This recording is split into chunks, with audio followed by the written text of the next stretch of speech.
The slap echoed across the manicured lawn like a thunderclap, leaving behind a stunned silence that seemed to stretch for eternity. Daniel Anderson watched in horror as his pregnant wife, Eliza, stumbled backward, her hand reflexively rising to her reddening cheek. Time slowed to a crawl as the reality of what had just happened sank in. A stranger, a neighbor he barely knew, had just physically assaulted his 8 months pregnant wife in broad daylight. "How dare you plant those flowers without approval?" The woman's shrill voice cut through the shocked silence, her finger jabbing toward the small garden of purple coneflowers Eliza had spent the morning carefully arranging along their front walkway. "This is a direct violation of HOA bylaws, Section 12, Paragraph 4. Daniel rushed to Eliza's side, his heart pounding against his ribcage. At 36 weeks pregnant, she shouldn't be experiencing any kind of physical trauma. His protective instincts surged as he positioned himself between his wife and the fuming woman in the pastel pink cardigan. "Who the hell do you think you are?" Daniel demanded, his voice trembling with a mixture of rage and fear. "You just assaulted my pregnant wife." The woman, whom neighbors had nicknamed Karen Kowalski, though her actual name was Catherine, straightened her posture and lifted her chin with indignation. "I am the president of the Whispering Pines Homeowners Association, and your wife has deliberately violated our landscaping protocols. All exterior modifications must be submitted in writing and approved by the committee." Daniel could hardly believe what he was hearing. This woman was justifying physical assault over some flowers. Behind him, he felt Eliza's hand on his arm, her touch a silent signal to stay calm. "My name is Eliza Anderson," she said, her voice steady despite the red mark blooming across her cheek. "And you just committed battery against a federal prosecutor."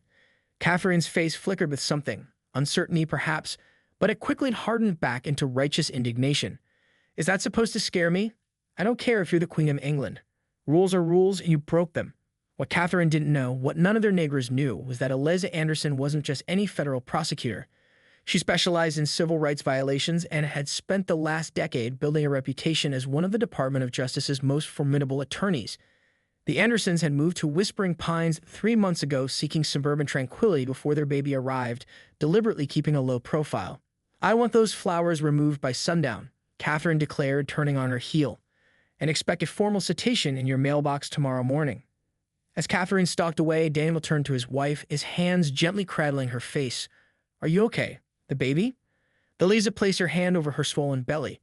"We're fine," she said, though her voice trembled slightly. "But she won't be when I'm done with her."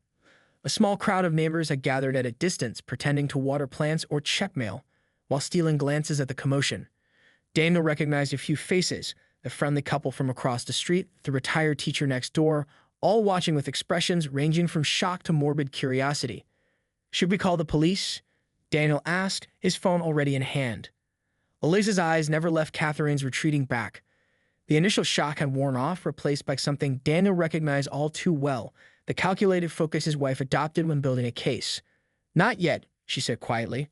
"First, I need to understand exactly what we're dealing with here." Daniel nodded, knowing that look. Catherine Kowalski had just made the mistake of her life. She had chosen the wrong pregnant woman to slap, and she had absolutely no idea of the storm that was about to descend upon her perfectly manicured world. "Take pictures of my face," Eliza said, her prosecutor's mind already cataloging evidence. "And then let's go talk to some of our neighbors. I have a feeling Catherine's reign of terror extends well beyond unauthorized gardening." As they walked back toward their house, Daniel couldn't help but notice how the neighbors quickly averted their gazes. Their reactions told him everything he needed to know. This wasn't Catherine's first outburst, merely her most egregious. "This ends now," Eliza whispered, her hand protectively cradling her belly. "No one's going to be terrorized in this neighborhood anymore." The following morning, Daniel awoke to find Eliza already up, seated at their kitchen island with legal pads spread before her, her laptop open, and a steaming mug of decaf coffee at her elbow. The bruise on her cheek had darkened overnight, a purple-yellow testament to Catherine's assault. Despite her condition, Eliza had barely slept, her mind working through the systematic approach she would take to address the situation. "I've been doing some research," she said without looking up as Daniel poured himself coffee. "Our HOA's governing documents are interesting, to say the least." Daniel peered over her shoulder at the highlighted sections. "Interesting how?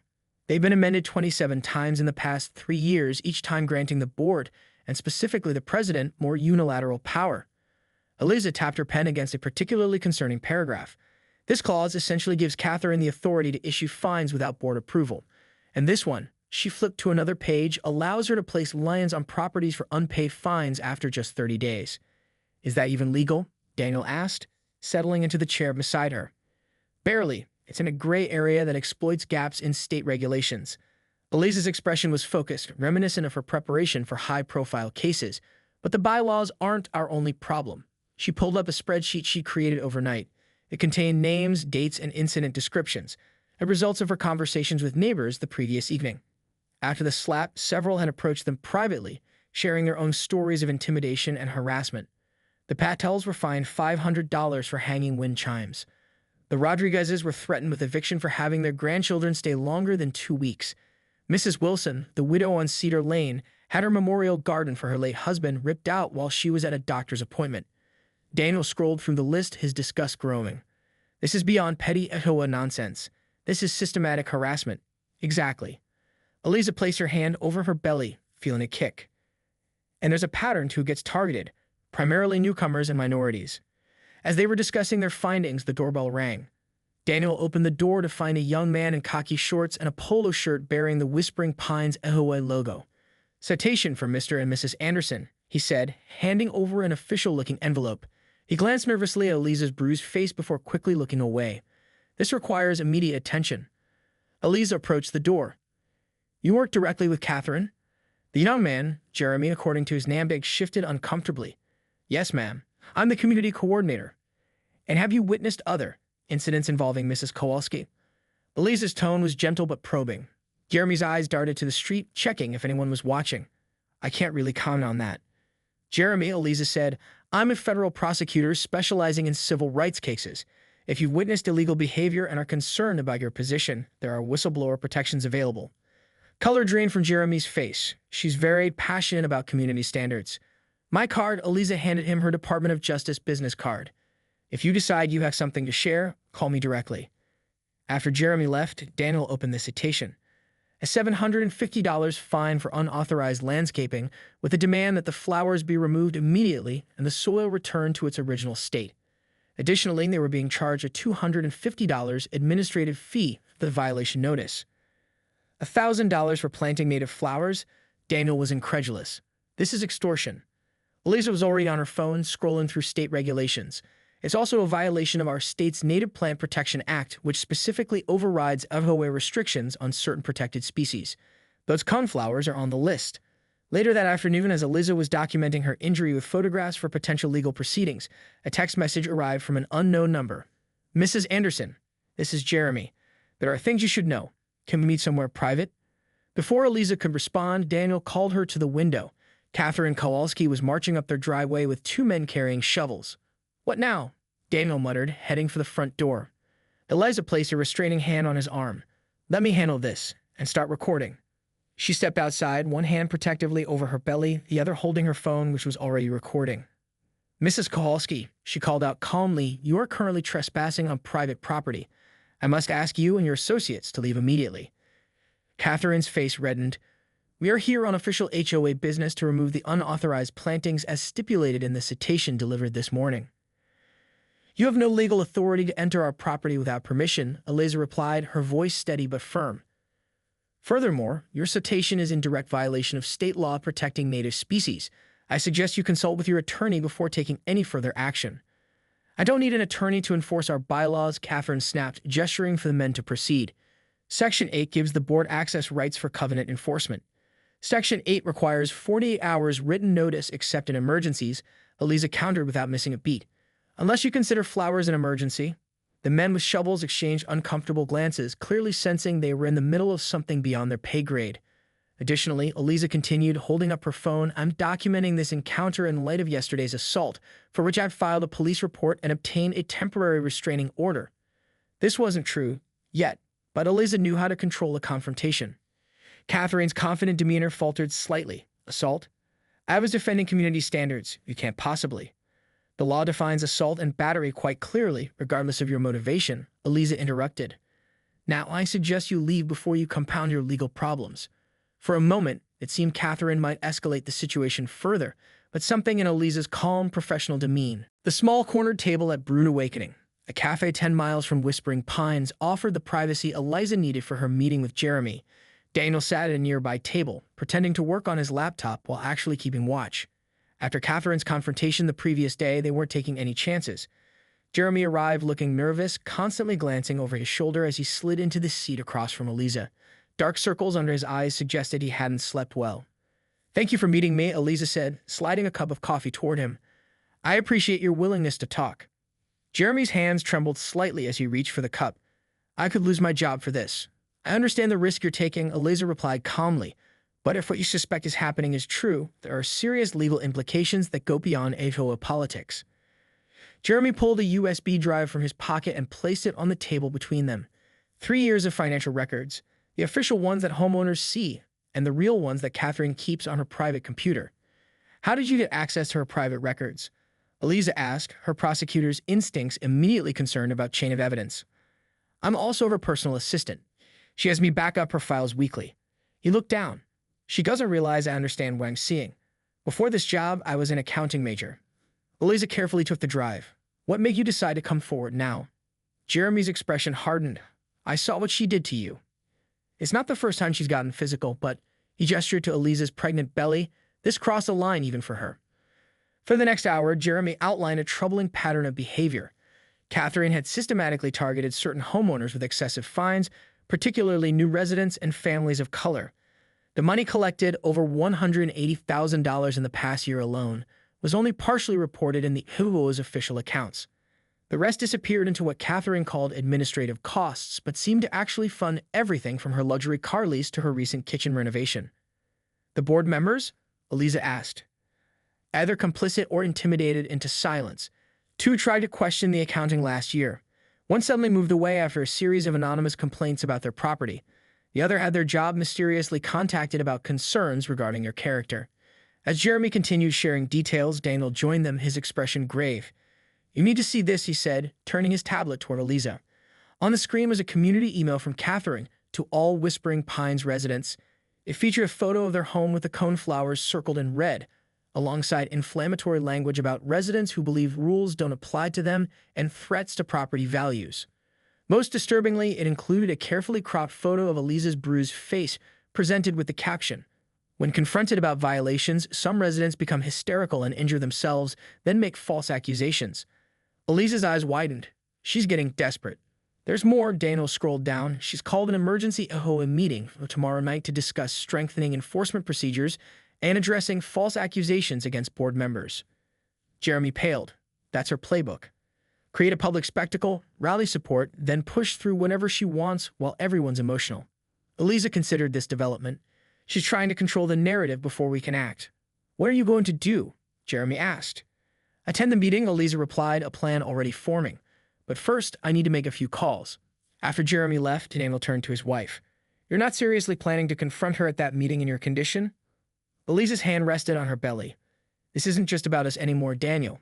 How many families has she harassed? How many people have paid thousands in illegitimate fines? How many have been forced to move? This is systematic abuse of power and possibly criminal fraud." Back home, while Daniel prepared dinner, Eliza made a series of phone calls. The first was to her colleague at the Department of Justice, who specialized in fraud cases. The second was to a judge she worked with on previous civil rights matters, requesting an emergency hearing for a restraining order based on the new evidence of defamation and harassment. The third call was to her doctor, confirming that her pregnancy was still healthy enough for her to attend a potentially stressful meeting. As evening approached, there was a knock at their door. Daniel opened it to find Mrs. Wilson, the elderly widow whose memorial garden Catherine had destroyed, standing on their porch with a casserole dish. "I saw that horrible email," she said, her voice shaking with indignation. "I wanted you to know not everyone believes her lies." Behind Mrs. Wilson stood the Rodriguez family and the Paddles, along with several other neighbors. One by one, they shared their own experiences with Catherine's tactics. "She fined us $1,200 for having my mother stay with us when she was recovering from surgery," Mr. Rodriguez explained. "Said extended family visits violated occupancy restrictions." Mrs. Patel added, "She told us our cooking smells were offensive to community standards and threatened daily fines until we stopped making Indian food." More stories emerged, each more outrageous than the last. What had begun as an isolated incident was revealing itself to be a years-long pattern of discrimination, harassment, and financial exploitation. "Will you all be at the meeting tomorrow night?" Eliza asked. Nervous glances passed between them. Mrs. Wilson finally spoke. "We're afraid of retaliation. Catherine has ways of making life difficult." "I understand your concerns," Eliza said gently. Tomorrow night could change everything, if enough people are willing to stand together. Later that evening, as Daniel and Eliza reviewed the financial records Jeremy had provided, the scope of Catherine's scheme became clear. Not only had she been embezzling funds, but she'd also been using the HOA as a personal fiefdom, targeting those she deemed undesirable with selective enforcement and fabricated violations. This goes beyond civil violations, Daniel said, looking at the spreadsheets. This is criminal fraud. Eliza nodded, her expression resolute. And tomorrow night ends. The next day was a flurry of activity. Eliza finalized her legal strategy, prepared documentation, and secured promises from key neighbors to attend the meeting. By late afternoon, she received confirmation that her emergency court hearing had been successful. She now had an official restraining order against Catherine, as well as a court order temporarily freezing the HOA's accounts pending investigation. As they prepared to leave for the meeting, Daniel watched his wife with a mixture of concern and admiration. Despite being weeks away from giving birth, she moved with purpose and determination, placing folders of evidence into her briefcase alongside the court orders. "Are you absolutely sure about this?" he asked one final time. Eliza straightened her jacket over her pregnant belly and met his gaze. "Some battles choose you, Daniel, and when they do, you either stand and fight or live with the consequences of walking away." As they drove to the community center, where the emergency meeting. The community center hummed with tension as Daniel and Eliza entered. Every chair was filled with additional residents standing along the walls. Catherine stood at the front, flanked by 3 board members, their expressions a mixture of smugness and discomfort. Her eyes narrowed when she spotted Eliza, the bruise on her cheek still visible despite light makeup. "Well, Catherine muttered into the microphone, not bothering to hide her disdain. "How nice of the Andersons to join us." Daniel felt Eliza's hand tighten around his as they moved toward the only 2 empty seats in the front row, strategically placed directly in Catherine's line of sight, no doubt intentionally. "Before we begin," Catherine announced with artificial sweetness, "I want to thank everyone for coming to this emergency session. As you know from my communication, we're facing a situation with serious implications for our community standards and property values." She clicked a remote and a slideshow appeared on the wall behind her, beginning with the photo of Eliza's bruised face from the email. "Recently, certain new residents have not only violated our landscaping codes, but have made outrageous accusations when confronted about these violations." Catherine's voice dripped with righteous indignation. "I'm sure many of you received their malicious rumors suggesting that I, your elected HOA president, physically assaulted someone." Murmurs rippled through the room. Catherine smiled, clearly interpreting the reaction as support. "I want to assure everyone that such allegations are completely false. In fact, Mrs. Kowalski," Eliza's clear voice cut through the room as she rose to her feet. "I believe you've been served with a court order prohibiting you from making defamatory statements about me or my family." The room fell silent. Catherine's smile froze. "This is an HOA meeting, Mrs. Anderson. You'll have your turn to speak during the open comments section, if time permits." "Actually," Eliza replied, reaching into her briefcase, "I have several matters that can't wait." Jeremy, standing by the door, gave Eliza a slight nod, confirming that everything was in place. Daniel stood beside his wife, presenting a united front. "You're out of order," Catherine snapped, her composure slipping. "Security, please escort the Andersons out." A confused-looking older man in a security uniform hesitated, clearly uncomfortable with the request. Eliza stepped into the center aisle. "Before anyone makes a decision they might regret, I should introduce myself properly." She surveyed the room. "My name is Eliza Anderson. I'm a federal prosecutor with the Department of Justice, specializing in civil rights violations and fraud cases." The silence in the room deepened. 3 days ago, Mrs. Kowalski physically assaulted me, a heavily pregnant woman, on my own property for planting flowers that are, in fact, protected under state law." She gestured to her cheek. "This bruise is the result. There were witnesses, and the assault was captured by our home security camera." Catherine's face reddened. "That's a lie, you felon." "Mrs. Kowalski," Eliza interrupted firmly, "I'm not finished." She turned back to the crowd. "What began as a simple assault case has revealed something far more disturbing. Through investigation, my team has uncovered evidence of systematic discrimination, harassment, and financial fraud within the Whispering Pines LOA leadership." Catherine lunged for the microphone. "This is slander. She has no evidence." "Actually," Eliza countered, producing a stack of papers from her briefcase, "I have extensive evidence which I've already presented to the county prosecutor and a federal judge." As of 4 o'clock this afternoon, the HOA accounts have been frozen pending investigation, and Mrs. Kowalski has been temporarily removed from her position by court order. She held up the official documentation. Jeremy stepped forward, now accompanied by 2 uniformed police officers who had quietly entered through the side door. "This is outrageous," Catherine shouted. "You can't do this." Catherine Kowalski, one of the officers stated formally, stepping forward. "We have a warrant for your arrest on charges of assault, embezzlement, and fraud." The room erupted in chaos. Board members scrambled to distance themselves from Catherine. Residents stood, some shouting questions, others in stunned silence.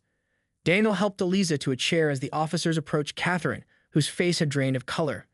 "This is a mistake," she sputtered. "I've done nothing wrong. These people," she gestured wildly at the crowd, "they all support me. Tell them." But something remarkable was happening. One by one, residents were standing up. Mrs. Wilson rose shakily to her feet. "You destroyed my late husband's memorial garden while I was at my cancer screening." Mr. Rodriguez stood next. "You fined us for speaking Spanish by our own pool." The paddles followed. "You told us our religious decorations were tacky and threatened daily fines until we removed them." More stories poured forth, a dam of silence finally breaking. Catherine's face contorted with rage as she realized her support was evaporating. "You're all ungrateful," she shrieked. "I protected your property values. I kept the undesirables out." The slur hummed in the air, damning in its naked prejudice. The officers exchanged glances and stepped forward with handcuffs. In a last desperate move, Catherine lunged toward Eliza. "This is your fault," she screamed. Daniel moved quickly to shield his wife, but there was no need. One of the officers intercepted Catherine, firmly restraining her. "That's enough, ma'am." 14 hours of labor later, Eliza Anderson cradled her newborn daughter in her arms, exhausted but radiant.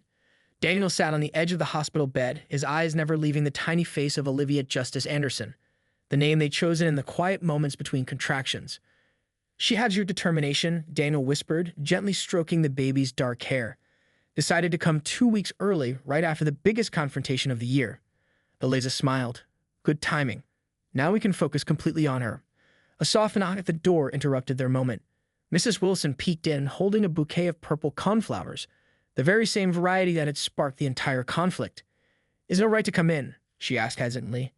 "We don't want to intrude." Behind her stood several other neighbors, arms laden with gifts and food.